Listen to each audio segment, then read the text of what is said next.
Welcome back to another episode of NFL News on the Boomer Bust channel. I'm your host, Terry, and today, talking about Deshaun Watson. Now, I know I posted earlier and said I wasn't going to talk about it, but I meant after today. Now, I did mean that, but as typically happens, you listen to a lot of media and you just like, oh my God. But I do feel, again, until we hear a decision from the NFL. So if the NFL says they're not going to appeal, then I'll talk about it then. If the NFL says they will appeal, I'll wait until they come with a decision on the suspension. That's how I'm gonna go from today forward. But it's not even really the media. So I mean, it's some of it, but it's also a lot of fans. And you know how it is on the internet. Just people are ignorant. So there's so many layers to it that I just wanted to make sure I put my 2 cents down so there's no misconception, because even right now I see some people randomly pop up with comments, either on comments that I said, it'll pop up on a video, and I'm just like, here we go. It's just so much misinformation. So after this, I'm gonna just point to this video to anybody that don't understand. All right, so let's break this down. There are a number of layers happening at once, and I think that's why we have such a mixed reaction going on, and I want to just break those down. Number one, which I think is the most important, context. This is not a criminal matter. If the grand jury indicted Deshaun Watson, they went to trial, this would still not be a criminal matter. The NFL is dealing with their own personal policy. For whatever reason, there's thousands upon thousands, maybe millions of fans that think the NFL judges you based off what the law says and then suspends you. That's not how that works. It's the same thing as any private company you work for. They have their own rules.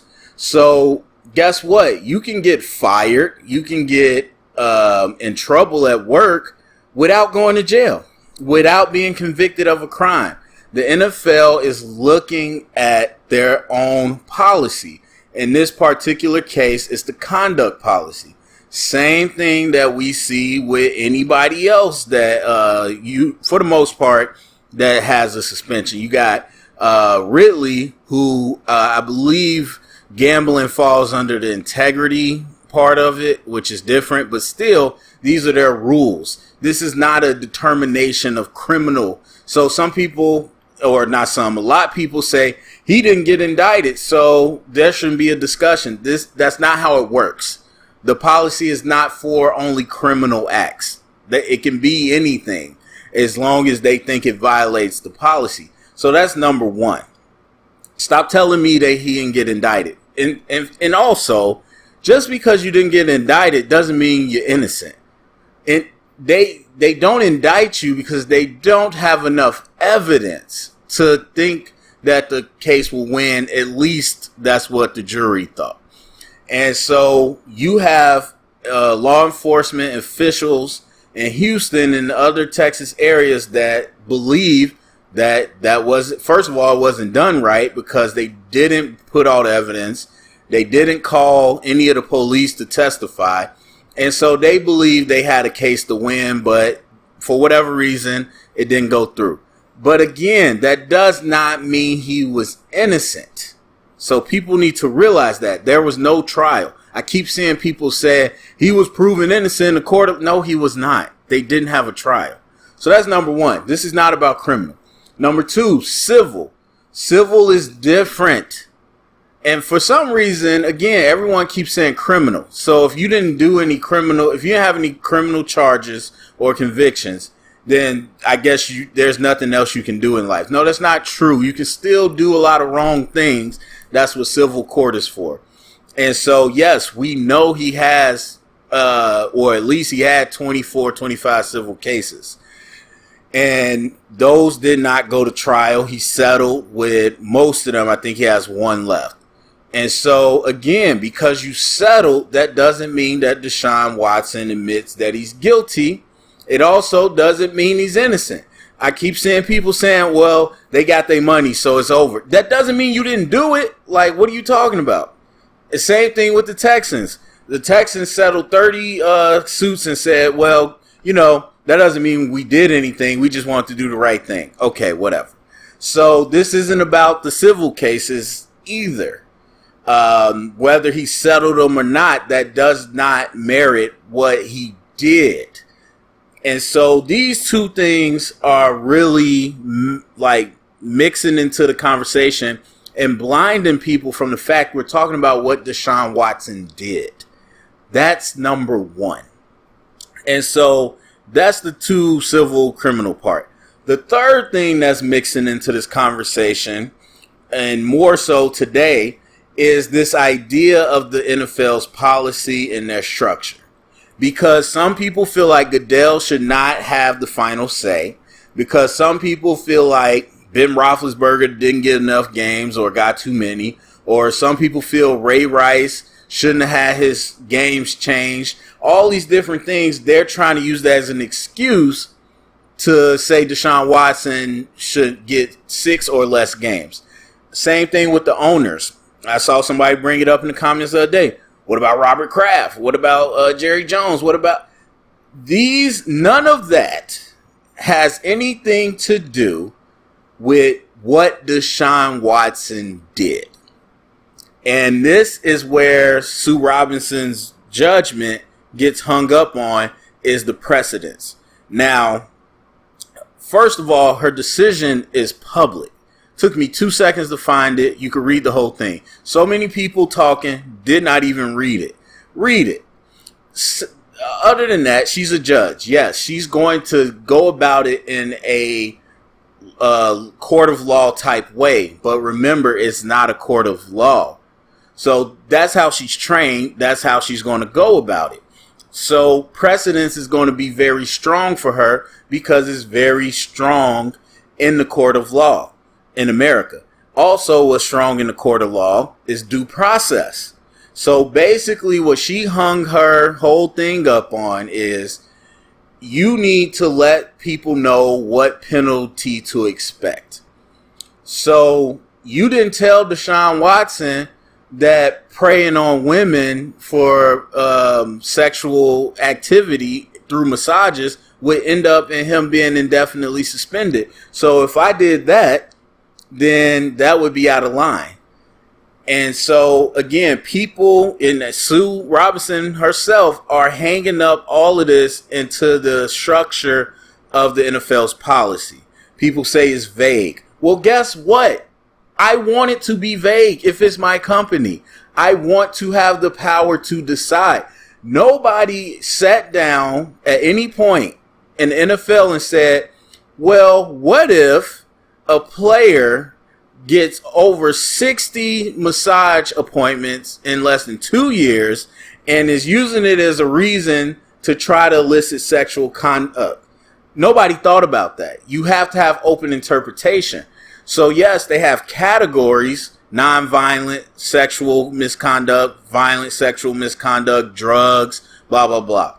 But there still needs to be room for interpretation. Any lawyer is going to tell you that. Now, if we're talking about the law, obviously the law can't be super vague. But when you're talking about a private company, they can keep it vague enough so they can make a determination because you don't know what's going to happen. And so to equate what Deshaun did to other cases is false. Now, she says this in her report, and she says this is extreme, this is egregious, and that's why instead of 3 games, she went with 6. But she didn't want to do something crazy based off what we've seen in the past. And again, I do not think talking about what Deshaun Watson did should be mixed into should the NFL have a better structure and policy. That's not the question to me. And look, I'm going to tell you this. It's fair if you want to go there, because in our law system, you could put out 50 pounds of cocaine on the table to the jury. If the warrant was mistyped, guess what they're going to say? Throw all that evidence out. That doesn't count. And then you'll have somebody who was caught with 50 pounds of cocaine, walk out free just because of the system. So I get it. People gonna criticize the structure, but this ain't the court of law. So remember that. Now, all of that is mixing into this conversation. On top of that, you got the racial part. You got the really toxic male part, which is starting to get uncomfortable. As somebody, obviously, who's a man, and I have seen the messed up situations, and I'm pro man, I'm pro equality, I'm pro all of that.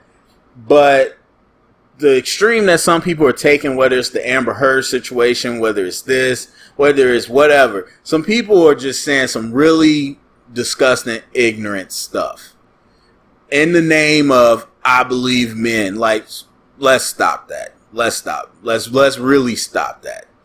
That's ridiculous. So all that is getting mixed in and clouding the actual facts. So let's go to Deshaun Watson. The one part that's getting lost in this that we should have in the forefront. First of all, Sue Robinson, outside of the punishment, she agreed that everything the NFL set forth was vindicated as far as what they were claiming. They claimed 3 violations to the code of conduct. And using their definitions, she said that they were right. Mainly sexual assault. Now, all of this is more likely than not, as we're going to always have in such cases and like this. So it's not necessarily cold hard proof, but it's more likely than not based off the evidence. And she agreed for what he was doing, from what we know, more likely than not, sexual assault as far as creating an unsafe environment for anybody. And that's part of their conduct. That's what he did. Or that's what they say, more likely than not, he did. Factually, he didn't come forth to the first hearing about the whole thing. He was tardy in that. And factually, he showed no remorse for it. She cited all those things. Those are facts. That's not more likely than not. That's what happened. So there's that.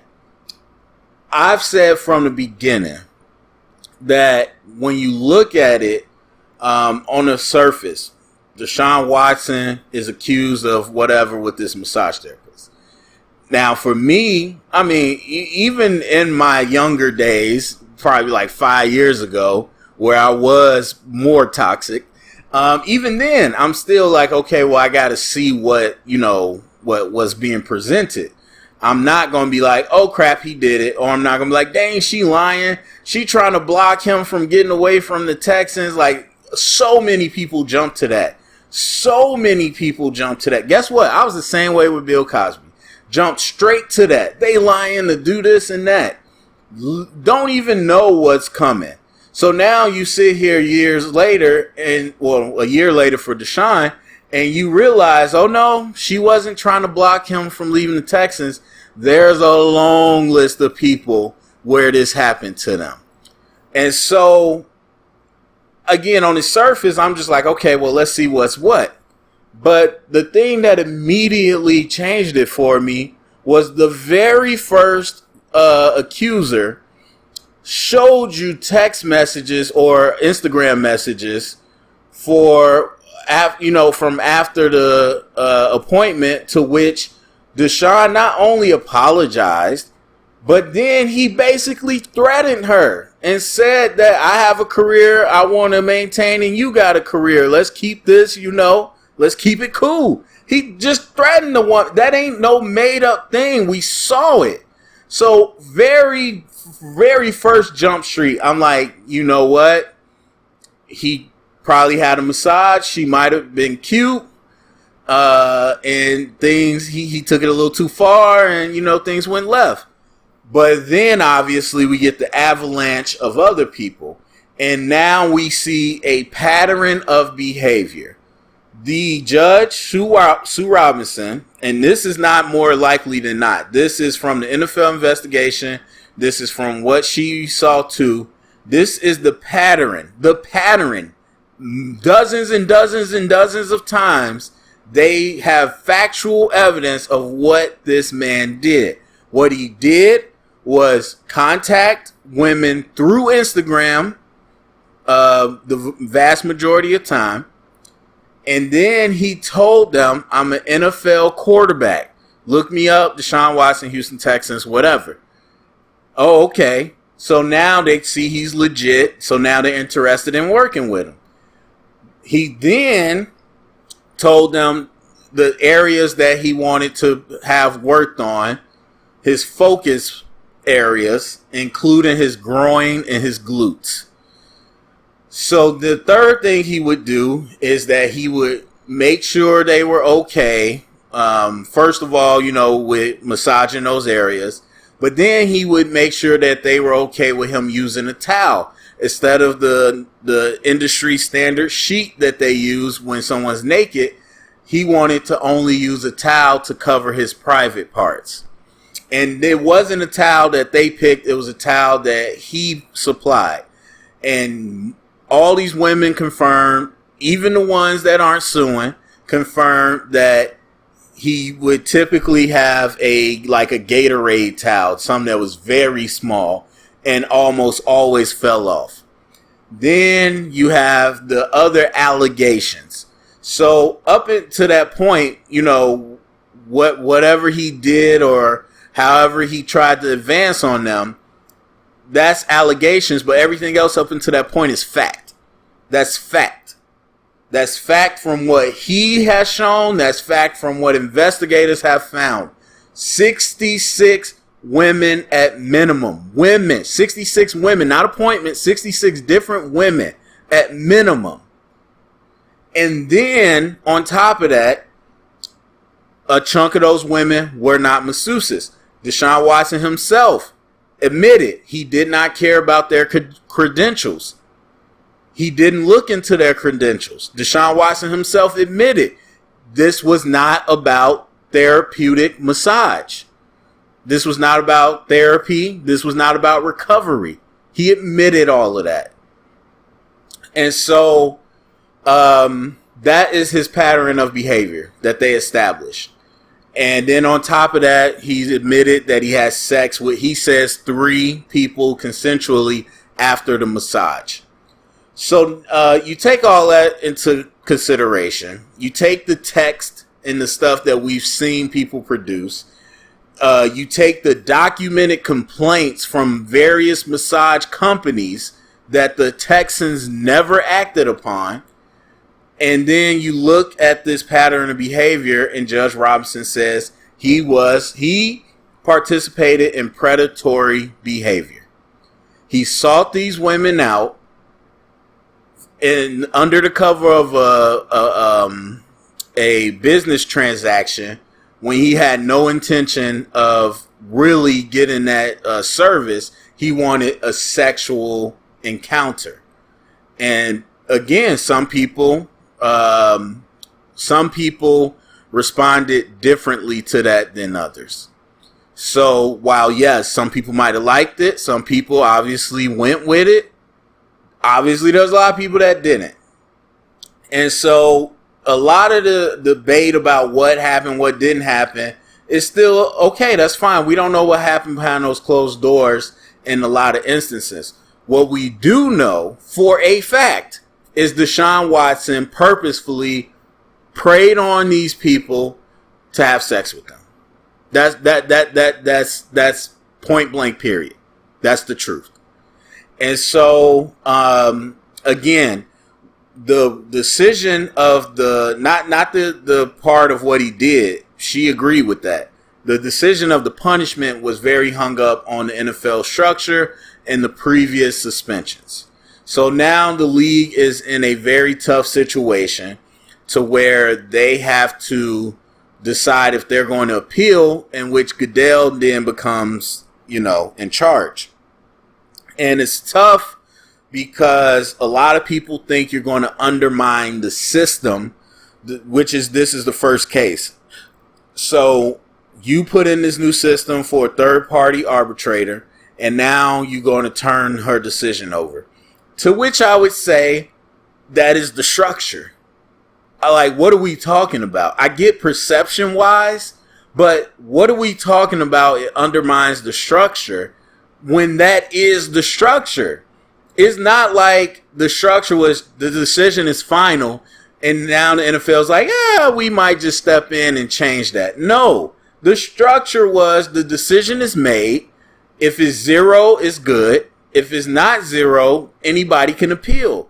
If anybody appeals, it goes back to Goodell. You signed it. So now they're talking about the NFLPA suing the NFL if they change it and taking them to court to say no due process. Same thing Sue Robinson said. Now, look, you got a strong case to say, hey, we didn't get due process. Even this federal former judge said it would not be due process if you didn't inform us. Again, it's not the court of law, though. And on top of that, many courts have already told y'all, you agreed to the bargaining agreement. You agreed to this structure. On top of that, that you agreed to the structure. What else was I going to say? You agreed to the structure. I can't remember. There was another point. But you agreed to the CBA. That's what they're going to tell you. Oh, the other part is this is a private company. This ain't a court of law. This is a private company. First of all, at the end of the day, even without a CBA, they can do what they want. But you have a CBA and you agreed to it. So I just don't see why people are saying that. I get it's a factor. Perception-wise, it's a factor. But it's not a big factor to me. I mean, if they say, Goodell, how come y'all agreed to this third-party person and then you changed the decision? I'm like, because we also agreed that if anybody appeals, I get to change the decision. Read it. It says it right there. So I'm not worried about that. You have the public outcry that some people are like, this is ridiculous. And even Judge Robinson mentioned that in her report, that the NFL has been reacting to public outcry instead of their own rules. And I'm like, okay. Like, again, the rules are set up where they can interpret it in certain situations.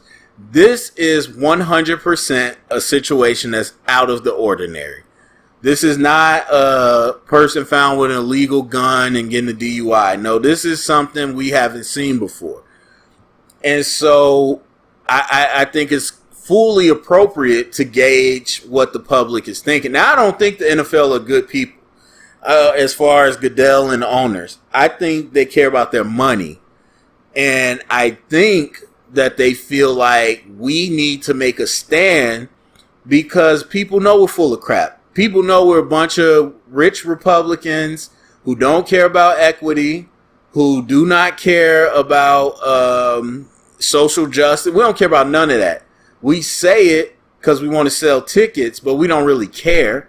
So we need to continue showing that we care and making it look that way.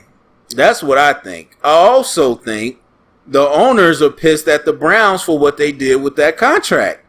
I'm going to be honest with you. I think they look at that contract and say, we need to snuff this out. We need to snuff this out right now because Kyler Murray gets 0.5 more total than Deshaun Watson based off that contract. But he doesn't get a guaranteed contract because they like, look, Deshaun Watson a whole nother case. If the NFL kicks him out for a year and bans him, then guess what? All that contract talk is dead. Well, Deshaun got this. Deshaun don't even play in this league right now. So I think that's part of it too. But yeah, they got a real crucial choice here if they're going to appeal it and make a different decision. And it's, again, to me, I said that really the justice that I'm thinking about is outside of the NFL. But if it's me, I'm going to be very honest with you because this needs to be taken serious. At the end of the day, it comes down to one question. It's a question that you deal with on every level of football as a coach and a team. Do you care more about the talent or the character? Because there is a very long road paved in players that have gotten away with anything you can imagine just because they could play football or whatever the sport. And do you want to continue that as a league and as a team, or really as a league? The Browns don't care. Do you want to perpetuate that as a league, or do you really want to change something? And I'm not talking about every little, I don't want to say little, but everything. Like, to me, it's a privilege, as we all know, to play in the league, and it should be the highest privilege. Like, there should be no margin of error. Not to say you get kicked out, but it should be a steep penalty every time. And I mean steep. These players like Deshaun Watson running 20 laps every practice ain't going to get it. Deshaun Watson missing 6 games ain't going to get it. Deshaun Watson paying $1 million in fines ain't going to get it. You need to have a steep price to let these people know at any moment you will F up your career by this stupid stuff that you're doing. And not feel like they get to have everything covered up, which they've had their whole life. Like, and again, it's terrible to me on any level, but it's especially terrible in the NFL on such a wide platform where you get millions of dollars to do this. So what I would do if I'm the league, I would give him the year ban. And they wanted to ban him with stipulations. I don't know what stipulations, but they say you need to meet these things in order to get back in the league. And we'll be checking. I would do that. I don't know what stipulations I would have other than therapy. I would have therapy. I wouldn't even, charity work, whatever. At this point, F you on that. Therapy. That's mine. So, a structured therapy that we can, check in on and all of that. And maybe something else. And then I would fine him $30 million. And I know some people will fall out their chair. I don't care, bro. I'm not boo-hooing for these rich people. Like, they fined the Dolphins owner of $1.5 million today. What is that? Take away the league, take away the Dolphins, and his regular life, the money he makes, that's laughable. So I'm charging, and this goes for owners too. Like, I'm not sitting here like owners get to do what they want. No, if this was not Deshaun Watson and this was, I don't know, the Browns owner, but if this was him, I'd be saying the same thing. So for me, charge them what's appropriate to where they at. You wanted to make your salary $1 million so you can skirt around and then get $45 million of a signing bonus, $30 million. Bring most of that money back here. So that's what I would do. But we'll see what the league does. But I just wanted to clear up all these misconceptions and lies. Like, number one, the criminal part don't matter. Neither really does the civil part. And number two, the other biggest thing is there's so much concrete evidence people either don't know about or ignoring. Like, we're not talking about, accusations. We're talking about things we know he did and admitted to. And people are just, glancing over it. So, for me, I'm never looking at this dude the same. Never. I mean, I wasn't a huge Deshaun Watson fan. I was neutral. I didn't care one way or the other. But I will never look at this dude the same. And I will never root for this dude unless he shows some real growth. So that's how I feel about it. Like I said, I'll be done until the NFL makes a final decision. But yeah, go to the comment section. Let me know your thoughts. Share it around. Get the conversation started. Thumbs up, subscribe. And thank you for listening.